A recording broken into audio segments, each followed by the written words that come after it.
I wish also to record on this occasion our profound appreciation of the great services rendered by the Secretary General U Thant to the cause of peace within and without the United Nations.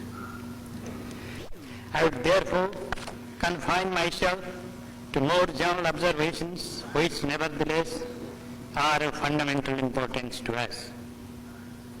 My country has come to the United Nations with as much faith in its organization as in its charter, with as much faith in its effectiveness as in its ideal.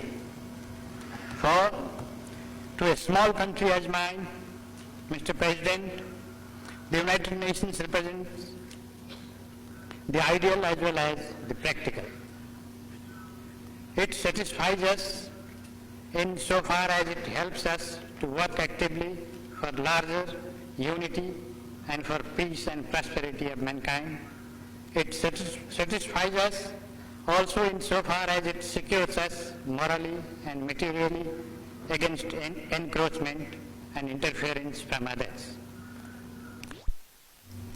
History tells us, Mr. President, that in spite of the dreamers from the big powers, small nations will stay with us for a long time to come. No conqueror ever succeeded in bringing the whole world under his heel. There were always small nations which refused to conform to his dictates or to his wishes. It is more than certain that small nations will survive the present atomic age also, and that they will be larger in number than the big nations. If this is so, it is necessary that the United Nations, while working with the cooperation of the big powers, which is no doubt essential, ensures that the small nations continue to have full confidence in it. To inspire this general confidence, the United Nations must exert itself seriously and be an effective instrument of peace.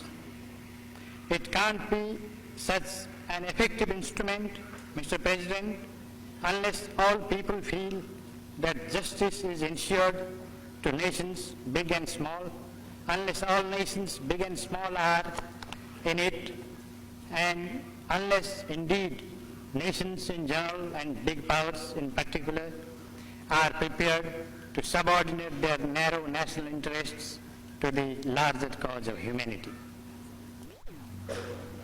There has been no progress towards general disarmament. The partial nuclear test ban treaty, though a positive step, is at best an inadequate step. Again, there has been a positive development recently in the field of nuclear non-proliferation, as the United States and the Soviet Union have agreed on a draft. We have welcomed this as well as other positive developments. But this little progress made towards non-proliferation in the form of an agreed draft has been more than neutralized. Mr. President, by other developments in the two countries as well as in others, which have felt that the proposed treaty has failed to insist on adequate reciprocal obligations of the nuclear powers. However, the improvement in the Soviet-US relations is genuine. This relaxation of tension between the two countries should be reflected in the increased effectiveness of the United Nations. But that is not yet the case. The ever-explosive German problem has always remained outside the United Nations and has remained unsolved.